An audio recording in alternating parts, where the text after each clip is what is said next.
Hi everyone, welcome to this channel. तो आज हम एनसीईआरटी क्लास 11 केमिस्ट्री के चैप्टर 1 के क्वेश्चन सॉल्व करेंगे। हमारा पहला क्वेश्चन है calculate the molar mass of the following. और सबसे पहला कंपाउंड गिवन है H2O। H2O वाटर का केमिकल फॉर्मूला है। किसी भी कंपाउंड के मोलर मास को निकालने से पहले हमें सबसे पहले एनालाइज करना है कि उस कंपाउंड में कौन कौन से एलिमेंट्स प्रेजेंट हैं। हमें जो फॉर्मूला यहाँ पे गिवन है वो है H2O। अब इस फॉर्मूले को देखकर हमें ये पता चलता है कि इसमें 2 हाइड्रोजन है और 1 ऑक्सीजन है।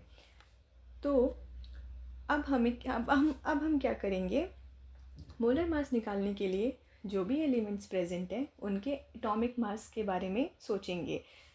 तो हमने यहाँ पे लिखा कि एटॉमिक मास हाइड्रोजन का और ऑक्सीजन का।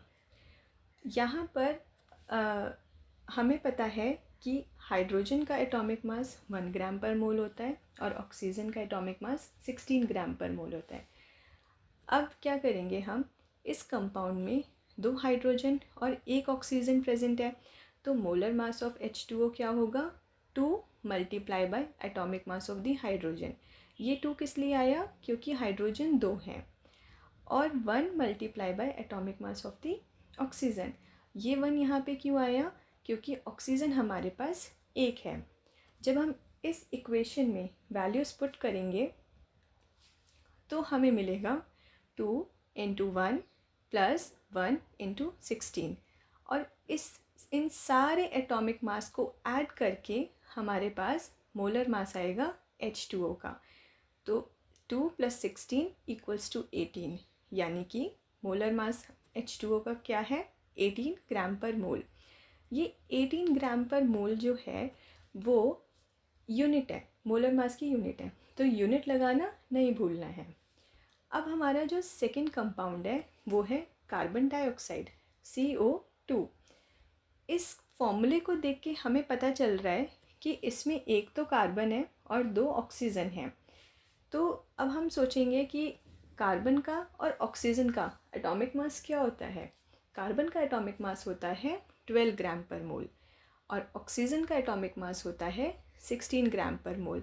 यहाँ पर भी सेम पहले सब पार्ट की तरह हम क्या करेंगे, मोलर मास निकालेंगे CO2 का 1 multiply by atomic mass of the carbon.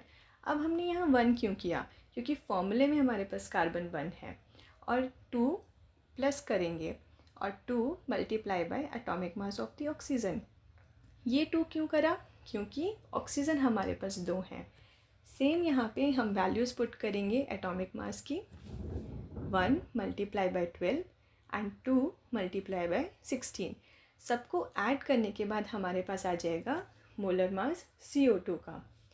Similarly अब हमारे पास थर्ड जो कंपाउंड है वो है CH4। ये किसका फॉर्मूला होता है, ये फॉर्मूला होता है मीथेन का। अब इस फॉर्मूले को देख के हमें पता चल रहा है कि कार्बन तो 1 है और हाइड्रोजन 4 है। तो अब हम क्या करेंगे, एटॉमिक मास कार्बन का और हाइड्रोजन का लिखेंगे। कार्बन का होता है 12 ग्राम पर मोल और हाइड्रोजन का होता है 1 ग्राम पर मोल। सेम हम एक इक्वेशन यहाँ पे बनाएंगे जिसमें हम लिखेंगे 1 multiply by atomic mass of the carbon. 1 हुआ बिकॉज हमारे पास कार्बन 1 है इस CH4 में, और प्लस किया हमने, देन हमने लिखा 4 multiply by atomic mass of the hydrogen. ये 4 यहाँ पे क्यों आया, क्योंकि हाइड्रोजन हमारे पास 4 है।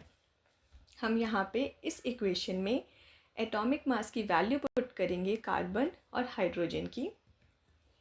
देन हमने लिखा 1 इंटू 2 प्लस 4 इट गिव्स 16। तो हमारा मोलर मास CH4 का आया 16 ग्राम पर मोल। यूनिट लगाना बिल्कुल नहीं भूलना है, मोलर मास की यूनिट होती है gram per mole. Thanks for watching, stay tuned.